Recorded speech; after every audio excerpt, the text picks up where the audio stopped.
les indigents dans tout ça, vous êtes un peu perdus. Ben, vous avez de bonnes raisons de l'être, évidemment. Parce que c'est vrai que ces fameuses indulgences, elles ont connu un parcours historique très tumultueux, avec de véritables sorties de route.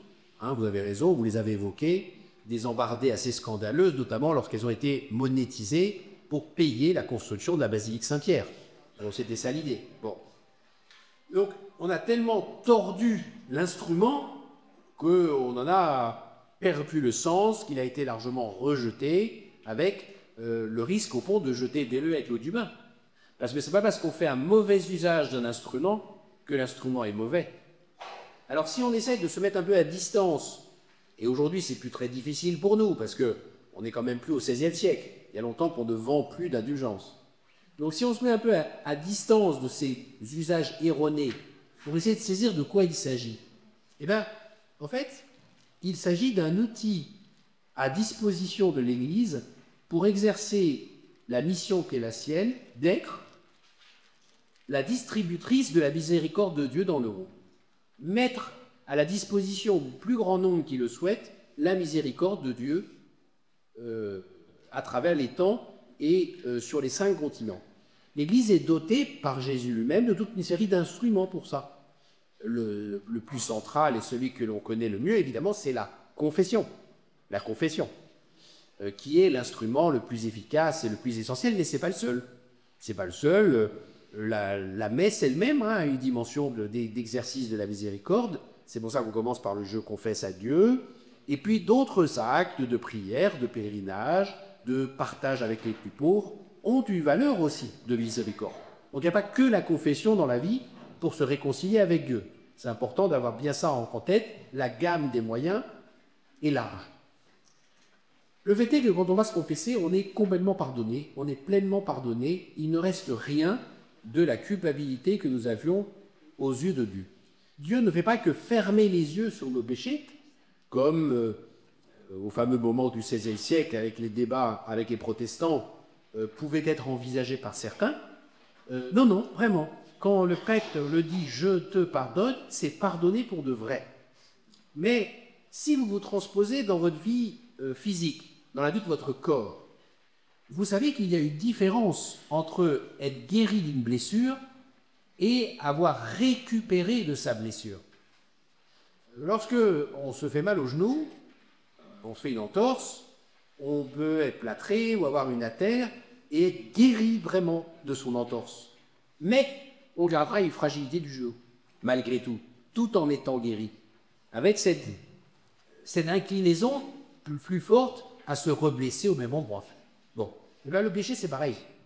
Le péché, nous en sommes véritablement guéris lorsque nous allons nous confesser, mais nous en gardons des séquelles, de l'ordre des fragilités de l'âme, de fragilité du cœur.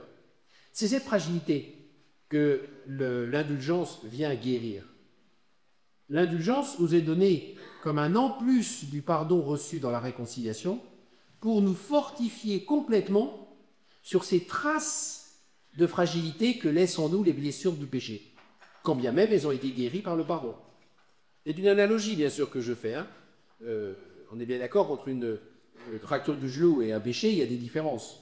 Et je pense que cette analogie vous permet d'approcher en quoi il y a une complémentarité bien utile entre la confession qui fait tout, la guérison, et l'indulgence qui fait le reste, malgré tout.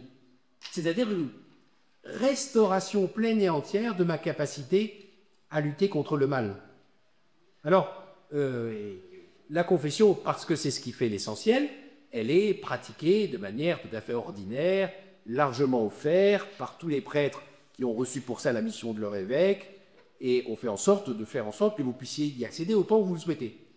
L'indulgence est mise en œuvre par l'Église de manière exceptionnelle, dans des circonstances exceptionnelles, comme par exemple dans une année de jubilé dans laquelle nous sommes. Alors le pape dit à quelles conditions peut être reçue l'indulgence qui s'attache à cette année exceptionnelle.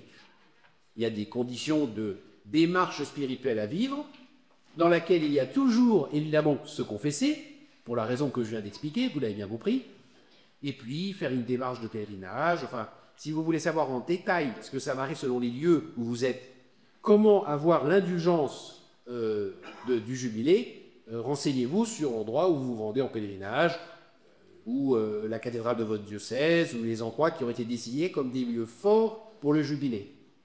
Un dernier mot sur ces indulgences, savoir qu'on peut les recevoir plusieurs fois, évidemment. Dans une même année jubilaire, on peut faire la démarche de la recevoir 2 fois, 3 fois, cette grâce de guérison profonde, et qu'on peut la recevoir pour soi ou pour des défunts. Dans la logique de la communion des saints, on peut faire une démarche de pèlerinage jubilaire pour demander l'indulgence pour un de ses défunts. C'est possible.